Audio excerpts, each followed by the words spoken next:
ಸ್ನೇಹಿತರೆ, ಅರ್ಕಾವತಿ ನದಿ ಹೋರಾಟ ಸಮಿತಿಯಿಂದ ಏನು ಕಪ್ಪು ಬಾವುಟ ಆರಿಸ್ತೀವಿ ಅಂತ ಏನು ಮಾಡ್ತಾಯಿದ್ವಿ ಕಾರ್ಯಕ್ರಮ, ಅದನ್ನು ಏನಾಯಿತು ಅಂತ ಸಾಕಷ್ಟು ಜನ ಫೋನ್ ಮಾಡಿದ್ರು.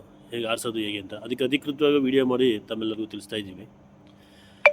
ನಿರಂತರವಾಗಿ 4 ವರ್ಷಗಳಿಂದ ಹೋರಾಟ ಮಾಡ್ಕೊಂಡ್ಬರ್ತಾಯಿದ್ದೀವಿ ಕೆರೆ ಉಳಿವಿಗೋಸ್ಕರ. ಆದರೆ ಕೆಲವರೆಲ್ಲ ನಮ್ಮನ್ನ ತಮಾಷೆಯಾಗಿ ನೀವು ಮಾಡ್ತೀವಿ ಅಂತ ಆಸ್ತಿಯಿಂದ ಮಾಡ್ತೀರಾ, ಮಾತುಕತೆ ಆಡ್ತೀರಾ, ಹಿಂದೆ ಕುಂತ್ಕೊಂತೀರಾ ಅಂತ ಕೆಲವೊಂದು ಲೇವಡಿ ಮಾಡ್ತಾರೆ, ತಮಾಷೆ ಮಾಡ್ತಾರೆ, ಇನ್ನು ಈ ಥರ ಏನೋ ಬೇರೆ ರೀತಿಯಲ್ಲಿ ಮಾತಾಡ್ತಾರೆ. ಬಟ್ ಆದರೆ ಎಲ್ಲರೂ ಅರ್ಥ ಮಾಡ್ಕೋಬೇಕು, ನಮಗೆ ಕಬ್ಬಾವುಟ ಆರಿಸೋ ಉದ್ದೇಶ ನಮ್ಮದಲ್ಲ.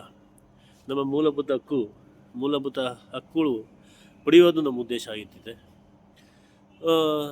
ಇವೆಲ್ಲ ಒಂದು ಹೋರಾಟದ ತಂತ್ರಗಾರಿಕೆ, ಹಿಂಗೆ ಮಾಡ್ತೀವಿ ಅಂತ. ಈಗ ತಮಗೆಲ್ಲ ತಿಳಿದಂಗೆ ಹಿಂದೆ ಚುನಾವಣೆ ಬಹಿಷ್ಕಾರ ಮಾಡಿದಾಗ ನಾವು ಮಾಡ್ತೀವಿ ಅಂದಾಗ ನಮಗೆ ಮೊದಲನೇದಾಗಿ 4 ವರ್ಷಕ್ಕೆ ಮುಂಚೆ ಪ್ರಥಮವಾಗಿ ಜಕ್ಕಲಮಣ್ಣು ನೀರು ಯಾರೂ ಕೂಡ ಕನಸಲ್ಲೂ ಕಂಡಿರಲಿಲ್ಲ. ಜಕ್ಕಲಮಣ್ಣು ನೀರು ಕೊಡ್ತಾರೆ ಅಂತ ಹೇಳ್ಬಿಟ್ಟು ಚುನಾವಣೆ ಸಮಯದಲ್ಲಿ ಕೊಟ್ಟರು. ಕೆಲವರು ಹೇಳ್ತಾಯಿದ್ರು ಚುನಾವಣೆ ಮುಗಿದ ನಂತರ ಈ ನೀರು ನಿಲ್ಲಿಸ್ತಾರೆ ಅಂತ. ಆದರೆ ಇವತ್ತು ಕೂಡ ಬರ್ತಾ ಇದೆ. ಬಟ್ ಹಂಗೆ ಬೇರೆ ಪಂಚಾಯತಿಯಿಂದ ನೀರು ಕೊಡೋದು ವಿಚಾರವಾಗಿ ಈಗಾಗಲೇ ಇನ್ನು 4 ತಿಂಗಳೊಳಗಾಗಿ ಕೊಡ್ತೀವಿ ಅಂತ ನೆನೆಯ ಸಭೆಯಲ್ಲಿ ಭರವಸೆ ಕೊಟ್ಟಿದ್ದಾರೆ.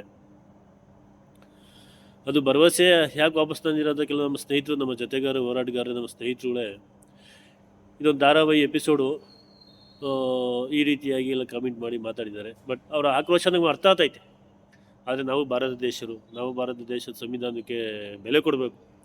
ಯಾಕಂದರೆ ಸೋತು ಗೆಲ್ಲುವ ತಂತ್ರ ನಮ್ದು ಆಗಿರಬೇಕು. ಯಾಕಂದರೆ ನಮ್ಮ ಹಿರಿಯರು, ನಮ್ಮ ಹೋರಾಟದ ಅಧ್ಯಕ್ಷರು ನಮ್ಮ ಡಾಕ್ಟರ್ ಕೂಡ ಹಿಂದೆ ತಪ್ಪು ಮಾಡಿದ್ವಿ, ಮುಂದೆ ಆಗೋದು ಬೇಡ, ನಮಗೆ ಕೆಲಸ ಆಗಬೇಕು ಅಂತ ಸೌಜನ್ಯದಿಂದ ಹೇಳಿದ್ದಾರೆ. ನಾವು ಹಂಗೂ ನಿನ್ನೆ ಬಂದಂಥ ಡಿ ಸಿ ಸಾಹೇಬರು ಆಗಿರ್ಬೋದು, ಇದ್ದಂಥ DYSP ಸಾಹೇಬರು ಆಗಿರ್ಬೋದು, ತಹಶೀಲ್ದಾರ್ ಮೇಡಮ್ ಆಗಿರ್ಬೋದು, ಇನ್ನು ಪ್ರಮುಖರೆಲ್ಲ ಬಂದಿದ್ದು. ಅವರೆಲ್ಲ ಏನು ಹೇಳಿದ್ದೀವಿ ಅಂದರೆ, ಆಗಸ್ಟ್ 15, 2025 ಇಸ್ವಿ ಸ್ವತಂತ್ರ ದಿನಾಚರಣೆ ಇವತ್ತಿಗೆ ಮುಗಿಯಲ್ಲ. ಜನವರಿ 26, 2026 ಗಣರಾಜ್ಯೋತ್ಸವ ಈಗ ಬರ್ತೈತೆ. ಮತ್ತು ಅವತ್ತು ನಮ್ಗೆ ಇದೇ ರೀತಿ ಮಾಡೋಕ್ಕೆ ಅವಕಾಶ ಮಾಡ್ಕೊಳ್ಬೇಡಿ. ಮತ್ತು ಆಗಸ್ಟ್ 15, 2026 ಮತ್ತೆ ಸ್ವತಂತ್ರ ದಿನಾಚರಣೆ ಪ್ರತಿ ವರ್ಷ ಬರ್ತಾರ್ತೈತೆ. ಸ್ವತಂತ್ರ ದಿನಾಚರಣೆ ಪ್ರತಿ ವರ್ಷ ಬರ್ತಾರ್ತೈತೆ. ಆದರೆ ಈ ಹೋರಾಟ ರಿಟರ್ನ್ಸ್ ಆಗೋದು ಬೇಡ. ಸುಮಾರು ಒಂದು 2 ಗಂಟೆಗಳು ಹೆಚ್ಚು ಕಾಲ ಒಂದು ನಿರಂತರವಾಗಿ ಒಂದು ಸಭೆ ನಡೀತು. ಆ ಸಭೆಯಲ್ಲಿ ಈ ರೀತಿಯಾಗಿ ನಾವು ಮಾತಾಡಿದ್ದೀವಿ. ಅವರು ಇದೇ ಸ್ವತಂತ್ರ ದಿನಾಚರಣೆ ಕಡೆಯದು ನಿಮ್ಮ ಮುಂದೆ ನೀವು ಹೋರಾಟಕ್ಕೆ ಮಾಡೋಕ್ಕೆ ನಾವು ಅವಕಾಶ ಕೊಡಲ್ಲ ಅನ್ನೋ ಮಾತನ್ನ ಭರವಸೆ ನಿನ್ನೆ DC ಸಾಹೇಬರು ನಿನ್ನೆ ಕೊಟ್ಟವ್ರೆ.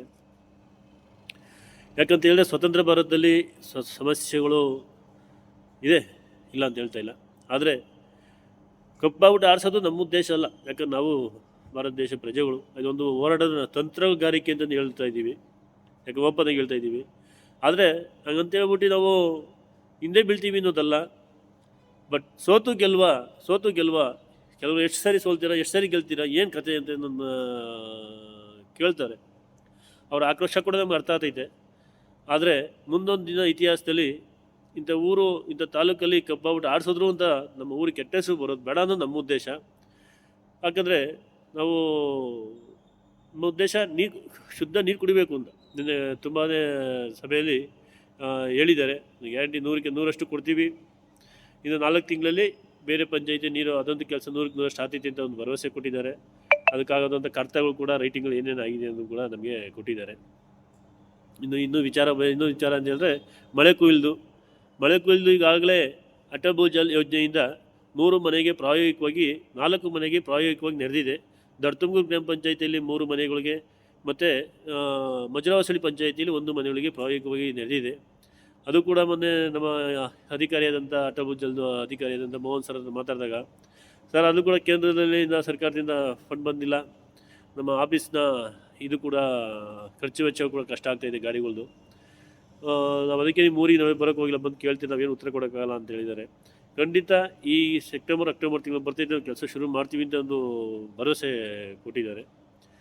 ಇನ್ನು ನಮ್ಮ STB ಘಟಕ ನಮಗೆ ಮೇನ್ ನಮ್ಮ ಸಮಸ್ಯೆ ಬಗೆಹರಿಬೇಕು ಅಂತ ಹೇಳಿದ್ರೆ ಪ್ರಮುಖವಾಗಿ STB ಘಟಕದ್ದು ತುಂಬ ಚರ್ಚೆ ಆಯಿತು. DC ಏನು ಹೇಳ್ತಾರೆ ಅಂತ ಹೇಳಿದ್ರೆ, DC ಸಾಹೇಬರು ನೋಡಿ, ನಮ್ಮ ಪ್ರಯತ್ನ, ಅಧಿಕಾರಿಗಳು ಮಾಡೋದು ಪ್ರಯತ್ನ ಮತ್ತು ಹಿಂಗೆಲ್ಲ ಬಾವುಟ ಆಡಿಸ್ತಾರೆ, ನಾವೇನು ಮಾಡೋಕ್ಕಾಗಲ್ಲ ಅಂತೆಲ್ಲ ನಾವು ಪ್ರಯತ್ನ ಪಡ್ತಾಯಿದ್ದೀವಿ. ಇದ್ರ ಜೊತೆಗೆ ನೀವು ಕೂಡ ಶಾಸಕರನ್ನ, ಮಿನಿಸ್ಟ್ರನ್ನ ಹೋಗಿ ಭೇಟಿ ಮಾಡಿ ನಿಮ್ಮ ಕಾರ್ಯ ಕೂಡ ಆಗಬೇಕು. ರಾಜಕೀಯ ಸಪೋರ್ಟ್ ಕೂಡ ಬೇಕು, ಬರೀ ಅಧಿಕಾರಿಗಳ ಸಪೋರ್ಟ್ ಅಲ್ಲ. 10 ಕೋಟಿ ಒಳಗಿದ್ರೆ 9-9.5 ಕೋಟಿ ಆದರೆ ನಮ್ಮ ಅಧಿಕಾರಿಗಳು ಮಾಡ್ತಾರೆ ಮಾಡಿಸ್ಬೋದು. ಇದು 60-70 ಕೋಟಿ ಇರೋದ್ರಿಂದ ಇದು ರಾಜಕೀಯ ಏನಂತಾರೆ, ನಮ್ಮ ವಿಧಾನಸಭೆಯಲ್ಲಿ ಚರ್ಚೆ ಆಗಬೇಕು. ಇದೆಲ್ಲ ಐತೆ, ಸ್ವಲ್ಪ ಯೋಚನೆ ಮಾಡಿ. ಕಪ್ಪು ಔಟ್ ಆಡ್ಸೋದು ದೊಡ್ಡದಲ್ಲ ಅನ್ನೋ ವಿಚಾರದಲ್ಲಿ ಹೇಳಿದ್ರು. ನಾವು ಅದೇ ಪ್ರಶ್ನೆ ಕೇಳಿದ್ವಿ, ಅಲ್ಲ ಸರ್, ಹಿಂದೆ ಇದ್ದಂಥ ಡಿ ಸಿ ಅವರು ನಾವು ಮಾಡ್ತೀವಿ 4 ತಿಂಗಳಲ್ಲಿ ಉಪಸತ್ಯಾಗ ಕುಂತಾಗ 4 ತಿಂಗಳಲ್ಲಿ ನಾವು ಮಾಡ್ತೀವಿ, ಎಲ್ಲಿ ಸಹ ಮಾಡಿಲ್ಲ ಅನ್ನೋದು. ಹಿಂದೆ ಇರೋ ಡಿ ಸಿ ಅವರು ಕೂಡ ಕೆಲಸ ಮಾಡಿದ್ದಾರೆ. ಅವ್ರ ಕೆಲಸ ಆಗಿರೋದಕ್ಕೆ ಇವತ್ತು ನಿಮ್ಮ ಊರಲ್ಲಿ ಪಂಚಾಯತಿಯಲ್ಲಿ ನೀರು ಕೊಡೋದು ಅಂತ ಹೇಳ್ತಾರೆ, ಅದು ಸತ್ಯ. ಬಟ್ ಆದರೆ ನಮಗೆ ಎಸ್ ಟಿ ಪಿ ಘಟಕ ತುಂಬ ಮುಖ್ಯ ಅವಶ್ಯಕತೆ ಆಗೈತೆ. ಮತ್ತು ಈ ಎಸ್ ಟಿ ಪಿ ಘಟಕ ಆಗೋದ್ರಿಂದ ಖಂಡಿತವಾಗ್ಲೂ ನಮಗೆ ಈ 2ನೇ ಹಂತದ ಶುದ್ಧೀಕರಣ ಮಾಡ್ತೀವಿ ಅಂತ ಹೇಳ್ತಾರೆ, ಅದು ನಮಗೆ 3ನೇ ಹಂತದ್ದು ಬೇಕು ಅಂತ ನಾವು ಹೋರಾಟದಲ್ಲಿದ್ದೀವಿ. ಈ ವಿಚಾರವಾಗಿ ಇವತ್ತು ನಾಳೆ ಒಳಗಾಗಿ ಒಂದು ಸಭೆ ಕರೆದು KH ಮುನಿಯಪ್ಪ ಅವರು ಏನಿದ್ದಾರೆ, ನಮ್ಮ ಉಸ್ತುವಾರಿ ಸಚಿವರು, ಅವ್ರ ಮನೆ ಹತ್ರ ಹೋಗಿ ಅವ್ರನ್ನ ಒಂದು ಗೃಹ ಬಂಧನ ಮಾಡೋಣ ಅನ್ನೋ ಉದ್ದೇಶ ನಮ್ಮದು ಯೋಜನೆ ಇದೆ. ಇಲ್ಲ ಅಲ್ಲಿ ಕೂಡ ದಯಾಮರಣ ಪತ್ರನ ರೆಡಿ ಮಾಡ್ಕೊಂಡು ಹೋಗಿ, ಇಲ್ಲ ನಮಗೆ ಎಸ್ ಟಿ ಪಿ ಘಟಕ ಮಾಡಿ, ಇಲ್ಲ ದಯಾಮರಣ ಕೊಟ್ಬಿಡಿ. ಯಾಕಂತ ಹೇಳಿದ್ರೆ ಇವತ್ತು ನಮ್ಮ ಊರಲ್ಲಿ ಎಲ್ಲರಿಗೂ ಗೊತ್ತಿದೆ 60 ಸಾವುಗಳು 3 ವರ್ಷದಿಂದ, ಆದರೆ 40 ಅಂಗಾಂಗ ವೈಫಲ್ಯದಿಂದ ಆಗಿದೆ. ಇದೇ ರೀತಿ ಮುಂದಿನ ದಿನಗಳು ಏನಾಗ್ತವೆ ಅದನ್ನೆಲ್ಲ ಅವ್ರಿಗೆ ಮನವರಿಕೆ ಮಾಡಿಕೊಡೋಕ್ಕೋಸ್ಕರ ಈ ಮುಂದಿನ ಸೋಮವಾರ ಅಥವಾ ಮಂಗಳವಾರ ಅಷ್ಟೊಳಗೆ ಒಂದು ಸಭೆ ಸೇರಿ ನಮ್ಮ ಹೋರಾಟ ಸಮಿತಿಯಿಂದ ಈವಾಗ ರಾಜಕೀಯವಾಗಿ ಪ್ರೆಷರ್ ಕ್ರಿಯೇಟ್ ಮಾಡಬೇಕು ಅಂತ ನಾವು ಈಗ ಹೋರಾಟ ಸಮಿತಿನ ಮಾತಾಡ್ಕೊಂಡಿದ್ದೀವಿ. ಪಕ್ಷಾತೀತವಾಗಿ ನಮ್ಮಲ್ಲಿ ಹೋರಾಟ, ನಮ್ಮ ಊರಲ್ಲಿ ಕೂಡ ರಾಜಕೀಯ ಇದೆ. ರಾಜಕೀಯ ನಮ್ಮ ಊರಲ್ಲಿ ಇರೋದು ಚುನಾವಣೆ ಸಮಯದಲ್ಲಿ ಮಾತ್ರ.